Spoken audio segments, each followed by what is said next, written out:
सोनम रघुवंशी का यह केस देश को सन्न कर देने वाला है, क्योंकि एक लड़की जिसकी अभी अभी शादी हुई, जो हनीमून पर गई थी और उसके बारे में यह खुलासा हो, आरोप लगे कि वो हनीमून पर कॉन्ट्रैक्ट किलर्स को लेकर गई थी अपने पति को मारने के लिए, उस पर आरोप लगे कि पति की हत्या हनीमून पर कॉन्ट्रैक्ट किलर से करवा दी उसने, तो यह सामान्य अपराध नहीं है, सामान्य बात नहीं है, यह रेयरेस्ट ऑफ रेयर का केस है।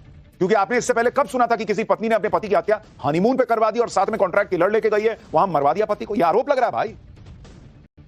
इंदौर के राजा रघुवंशी की हत्या का राज अब खुल गया है, लेकिन कहानी में ऐसे ऐसे ट्विस्ट हैं जिसके बारे में सुनकर किसी का भी माथा घूम जाए। एक सवाल यह भी उठ रहा है कि क्या सोनम बेवफा नहीं, सोनम बेगुनाह है क्या?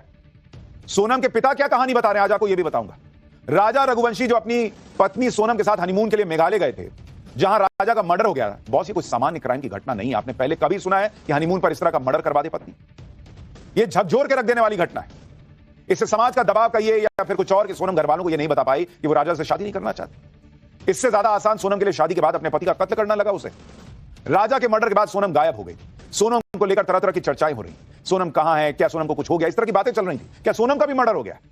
क्या सोनम को भारत के बाहर भेज दिया गया? जितने मुंह इतनी बातें चल रही थी। मेघालय पुलिस और इंदौर पुलिस लगातार इस मामले की जांच कर रहे थे, लेकिन सोनम का पता ही नहीं चल रहा था और ना ही यह पता चल पा रहा था कि राजा रघुवंशी का मर्डर किसने और क्यों किया। लेकिन अब सारे राज से पर्दा उठ गया। सूत्रों का कहना है कि राजा रघुवंशी की पत्नी सोनम ही कातिल निकली पुलिस के मुताबिक, जिसने अपने पति के मर्डर की पूरी प्लानिंग की थी। और अचानक सोनम रात को मिल गई। जो सोनम इतने दिन से नहीं मिल रही थी, वो सोनम रघुवंशी अचानक रात को ढाबे के बाहर मिल जाती है। राजा के मर्डर के बाद सोनम 17 दिनों तक फरार रही, लेकिन जब शिकंजा कसने लगा तो वो अचानक गाजीपुर में मिलती है और वहां उसे गिरफ्तार किया जाता है। सोनम के अलावा 4 दूसरे आरोपियों को भी गिरफ्तार किया गया है। लेकिन क्या सोनम की कहानी में, राजा की कहानी में ट्विस्ट है? क्या सोनम किडनैप हुई थी या उसने ये पूरी साजिश रची? वो बहुत शातिर है। राजा रघुवंशी के मर्डर में कौन कौन शामिल बताया जा रहा है? सोनम रघुवंशी पर अपने बॉयफ्रेंड के साथ मिलकर पति राजा को रास्ते से हटाने का आरोप। इतना ही नहीं, सोनम ने वारदात को लूट और मर्डर का एंगल देने की भी कोशिश की। सोनम का किलर प्लान आज आपको पूरी डिटेल में बताऊंगा। साथ ही सोनम के बारे में वो खुलासा जिसे देखकर आप भी चौंक जाएंगे। ये राज कुशवाहा जो सोनम का बॉयफ्रेंड बताया जा रहा है, ये कौन है? ये विशाल चौहान कौन है? ये तंत्र मंत्र का एंगल क्या है? लेकिन पहले देखिए शादी, हनीमून और मर्डर की इस कहानी का छोटा सा ट्रेलर, फिर ऐसी ऐसी बातें बताऊंगा कि पैरों तले जमीन निकल जाएगी। इस केस में बहुत सारी ऐसी चीजें हैं जिन्हें पूरी तरीके से बिना जाने आप इस केस को समझ नहीं पाएंगे। इस केस से पूरा देश इसलिए हैरान है कि इंदौर के जिस लड़की के बारे में पूरे देश में 17 दिन से चर्चा चल रही थी कि पति के साथ हनीमून पर गई, ये लड़की 17 दिन से गायब कहां है? पति की तो लाश मिल गई, सोनम कहां गायब हो गई, सब पूछ रहे थे। 17 दिन से मेघालय की पुलिस शिलांग में उसे ढूंढ रही थी। वो लड़की कहां मिलती है? अचानक यूपी के गाजीपुर में निकल जाती है, मिल जाती है। यह सोनम की पहली तस्वीर है जब वो आधी रात को यूपी के गाजीपुर में दिखती है एक ढाबे पर। चेहरा लटका हुआ है, शून्य में देख रही है। पब्लिक कह रही है कि बेवकूफ बना रही हो क्या? सोचिए, कहां शिलांग, कहां गाजीपुर, 1200 किलोमीटर की दूरी है दोनों के बीच। सोनम को सब लोग शिलांग में खोज रहे थे। लोग सोच रहे थे कि सोनम जिंदा है भी या नहीं, कहीं पति की तरह सोनम के साथ भी तो कोई अनहोनी नहीं हो गई। लेकिन अचानक सोनम सामने आती है यूपी के गाजीपुर में।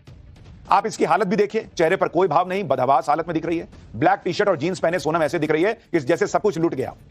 यह सबके लिए शॉकिंग था, क्योंकि सबने सोनम की शादी वाली फोटो ही देखी थी। शादी वाली फोटो और अब जो फोटो आई है, उसे देखकर लोगों को यकीन ही नहीं हो रहा कि यह वही सोनम है जिसकी कुछ हफ्तों पहले शादी हुई। सोनम आधी रात को गाजीपुर में एक ढाबे वाले को दिखी। ढाबे वाले के मोबाइल से उसने इंदौर अपने घर फोन किया, कहा जा रहा है। ढाबे वाले को सोनम ने अपनी जो कहानी बताई, वो इस केस में सोनम का पहला बयान है।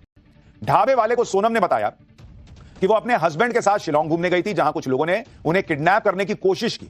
इस दौरान बदमाश उसके जेवर छीनने लगे।